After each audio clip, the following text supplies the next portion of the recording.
सभी दोस्तों को नमस्कार। वैदिक मैथ्स में आपका बहुत बहुत स्वागत है। हमने पहले रेशियो प्रोपोर्शन का एक और चैप्टर, एक और छोटा सा चीज़ मतलब इसके पहले थोड़ा सा देख चुका है। इसको देखने से पहले आप ज़रूर कोशिश कीजिएगा कि उस पहले सीरीज को आप देख लें ताकि बेसिक चीज़ें आपकी बिल्कुल क्लियर हो जाएं। आज हम लोग थोड़ा सा दो या दो से ज़्यादा रेशियो को कंबाइन कैसे करेंगे, एक दूसरे से मिलाएंगे कैसे और उसको रिलेट कैसे करेंगे, बेसिक के साथ समझेंगे। बेसिक क्या है, एग्जाम में कैसे बनाएं, इन सारे चीज़ों को अच्छे से समझेंगे। चलिए क्लास को बिना देर किए हुए शुरू करते हैं। सबसे पहले अगर हमने कहा कि मेरे पास रेशियो है ए और बी, कितना है तो 2 और 3 का, बी और सी 3 और 4 का। अगर दिया गया कि सी का वैल्यू 1500 रुपये है तो बताइए ए का वैल्यू क्या होगा। सिंपल सा क्वेश्चन है, समझना है और बेसिक के साथ समझना है। अगर हम इस रेशियो को बोलें कि ए का वैल्यू 2x है, बी का वैल्यू 3x है, फिर से बी का वैल्यू अगर वहाँ से 3x है और c का वैल्यू कितना है 4x है, तो ऐसे में कहना यहाँ कोई गलत नहीं होगा। क्यों गलत नहीं होगा? क्योंकि देखिए दोनों जगह b का वैल्यू एक ही जैसा है, इसलिए ऐसे क्वेश्चन को हम सीधे सीधे बना सकते हैं।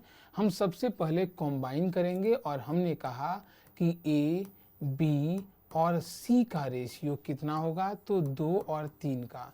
ए बी के साथ कैसा 2 3, बी और सी के साथ कैसा तो 3 और 4 का। तो हमसे पूछा गया, बोला गया सी का वैल्यू 1500 है, सी दैट मीन्स क्या 4 यूनिट। तो हम बोलेंगे कि इस 4 यूनिट का जो वैल्यू है वो कितना है 1500 है। देन तो बोलिए हम बोल सकते हैं कि 1 यूनिट का वैल्यू 4 से 4 तिया 12, 30 बचा, 4 सते 28, 2 20, 4 पचे 20, इतना है। हमसे पूछा गया ए का वैल्यू, ए दैट मीन्स कितना तो 2 यूनिट। हम बोलेंगे 2 यूनिट का जो वैल्यू होगा वो क्या हो जाएगा तो 2 गुने 375, 2 पचे 10 का 0 1, 7 दूना 14 और 1 15 का 5 1, 3 दूना का 6 और 1 कितना 7, 750 रुपीज। एकदम आसान क्वेश्चन। कब ऐसा करेंगे? जब जो कॉमन चीज़ें हों, बी में जो यहाँ है बी में वही यहाँ रहेगा, तो हम दोनों को एक साथ मिक्स कर सकते हैं। यहाँ में किसी को कोई दिक्कत नहीं।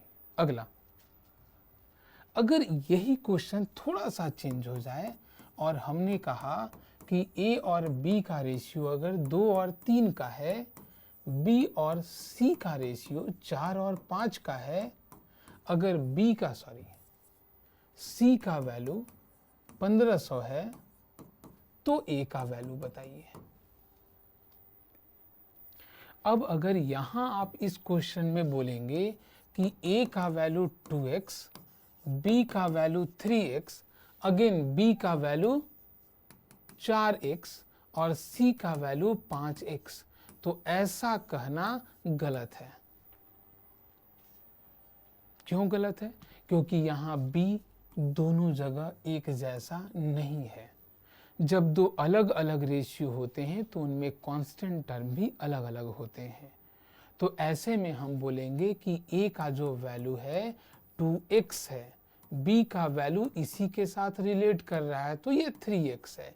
यहाँ तक बात सही है, लेकिन जैसे ही आगे बढ़ेंगे तो हमको b का यहाँ दूसरा वैल्यू लिखना होगा 4 के साथ कोई दूसरा कांस्टेंट y। उसी तरह से c का कितना लिखना होगा 5 के साथ y, ऐसे अलग लिखना होगा। अगर इस चीज को हम सोल्व करने का कोशिश करते हैं, हमसे कहा गया कि इसका वैल्यू 1500 है, इसका मतलब है कि y का वैल्यू बताइए किससे गुना किया गया है तो 3000 से। 5 तिया 15 मतलब इस y का वैल्यू कितना है 3000। तो हम सीधे सीधे बोलेंगे कि ये भी गुना y का वैल्यू कितना 3000, 4 तिया कितना होगा 12000, थोड़ा सा जीरो बढ़ जा रहा है ना, कोई बात नहीं है। 300, 5 दिया 1500 और ये कितना है 300, तो 4 दिया कितना हो जाएगा 1200। अब बोलिए b का वैल्यू कितना 1200, क्या हम वहां भी लिख सकते हैं b का वैल्यू 1200? ये b कुछ और नहीं है बल्कि क्या है 1200।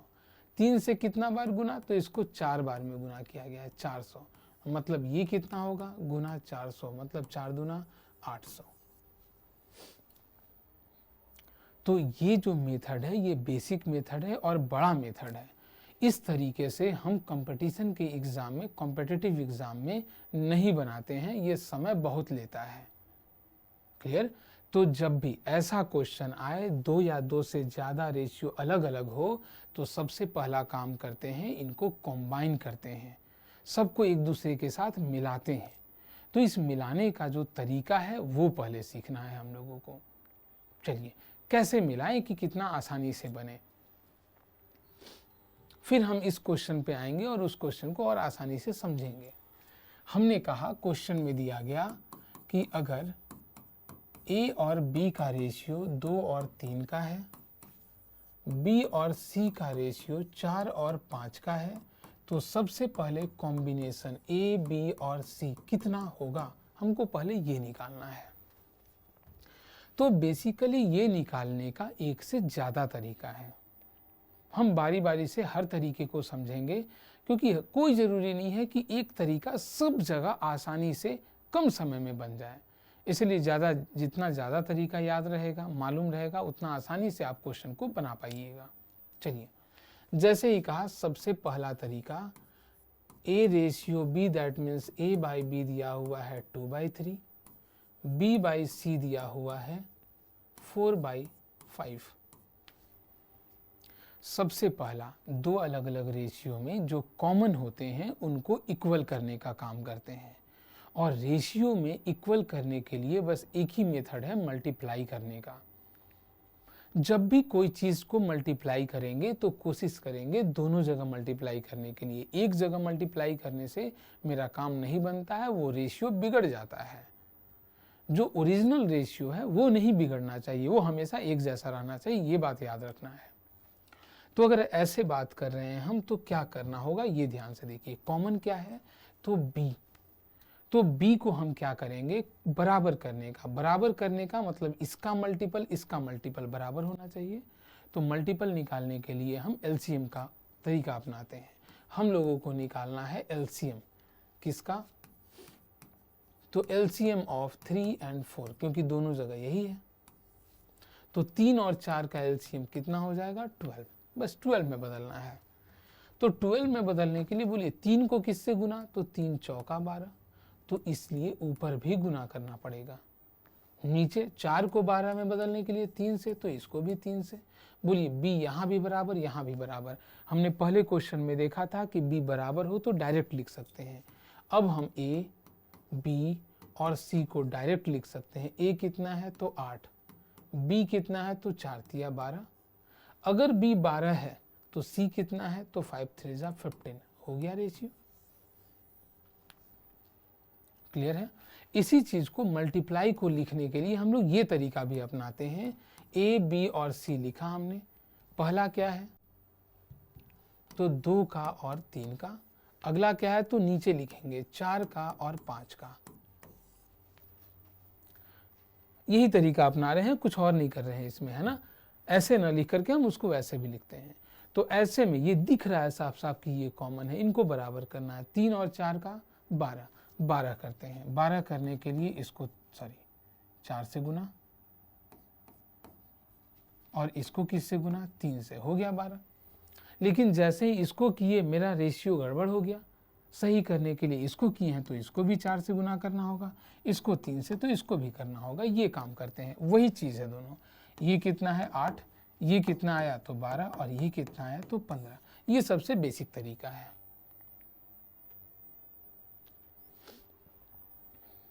ओके, इसी चीज को करने का दूसरा तरीका, अगर दिया गया a/b बराबर 2 और 3, उसी क्वेश्चन को लेते हैं, b और c 3 और 4 हम लोगों ने, सॉरी 3 4 नहीं था, 4 5 था, तो निकालना है A:B:C। बोलिए, लिख दिए सीधे सीधे A, B और C। A और B कितना, 2 और 3 का, B और C कितना, तो 4 और 5 का। तरीका क्या है दूसरा, समझना है इस चीज को। जो कॉमन है उसको सीधे सीधे मल्टीप्लाई कर देते हैं। बोलिए, जो कॉमन टर्म है 3 चौका कितना होगा, 12 हो गया। अब बोलिए, इस 2 से आगे से यहां करेंगे और इससे आगे यहां करेंगे क्रॉस, 2 चौका ये 8 और 3 पछे 15। बोलिए, क्या वही चीज आया। उसी तरीके से अगर दिया, ये सबसे आसान मेथड माना जाता है जब 2 या 2 से अधिक, अभी हम 2 के बारे में, रेशियो के बारे में पढ़ रहे हैं, हो सकता है और 2 आ जाए, AB, BC, CD, EF ऐसा, ठीक है। तो वैसे मेथड के लिए ये मेथड जो बताने जा रहे हैं ये सबसे आसान मेथड है, सबसे अच्छा मेथड है। ये कितना दिया गया है, 2 और 3, ये कितना है, 4 और 5। तो ऐसे में मेरे पास 2 जगह खाली बच गया। पूरा बॉक्स अगर देखेंगे तो एक जगह यहाँ और एक जगह यहाँ। हम लोग हमेशा कोशिश करेंगे इन बॉक्स को भरने का, फिल करने का। किससे फिल करना है, तो हमेशा याद रहना चाहिए बगल वाले से फिल करना है, ठीक है। लेकिन याद रहना चाहिए बगल वाले से फिल करते समय कोई कंफ्यूजन नहीं होना चाहिए। जैसे यहाँ इसके बगल में एक चीज़ है तो फिल करने में कोई कंफ्यूजन नहीं है, यहाँ इसके बगल में एक चीज़ है, कोई कंफ्यूजन नहीं है। 3 है तो बगल में भर दिए 3, 4 है तो बगल में भर दिए 4, हो गया। 4 दूना कितना, 8, 4 तिया कितना, 12 और 3 बचे कितना, 15। इस तरीके से, ओके। लेकिन समझ में आ रहा है, ये चीज बिल्कुल आसान है। लेकिन यही क्वेश्चन अगर ऐसे दे दे कि अगर मेरे पास A और B का रेशियो सपोज 2 और 3 का है और A और C का रेशियो दे दे 3 और 4 का, और हमसे पूछते ABC। अब अगर फिल करने वाला मेथड अपनाते हैं, जैसे ABC, बोलिए 2 और 3, और A की जगह ध्यान से देखिए A और C है, A कितना है 3 और ये कितना है 4, ये चीज है। अगर हम यहां भरने का कोशिश करते हैं तो ये तो ठीक है, 3 है, 3 भरा जाएगा, लेकिन यहां 3 भरेंगे तो इसके बगल में 4, ये बोलेगा कि हमको क्यों नहीं भरे। इसलिए कोशिश यही करना है, कंफ्यूजन के केस में भरने वाला काम ना करें। ऐसे केस में जब भी मेरे पास आएगा तो ये प्रोसेस नहीं अपनाकर हम सीधे कॉमन जो टर्म है उसको इक्वल करके बनाते हैं। जैसे 3 और 2 का एलसीएम 6 बनाने के लिए 2 को 3 से और 3 को 2 से, 3 से गुना किए तो इसको भी 3 से, 2 से किए तो 2 से, ये आया 6, ये आया 9 और ये आया 8, हो गया रेशियो। अच्छा, क्या इसको उस तरीके से नहीं बना सकते हैं? तो बिल्कुल बना सकते हैं, लेकिन बनाने के लिए करना क्या होगा, बस यही जो कॉमन है उसको बीच में रखना होगा। जैसे ए दोनों जगह है तो ए को बीच में रखेंगे, बी को इधर रख दिए, सी को इधर कहीं भी रख देते हैं। अब बोलिए ए और बी का रेशियो 2 और 3 का, तो क्या बी और ए का रेशियो 3 और 2 का होगा? ये 3 और 2 का हो गया। ए और सी 3 4, ए और सी ये 3 का और ये 4 का। अब आसानी से ये भी खाली जगह है, ये भी खाली जगह है, हो गया वही प्रोसेस।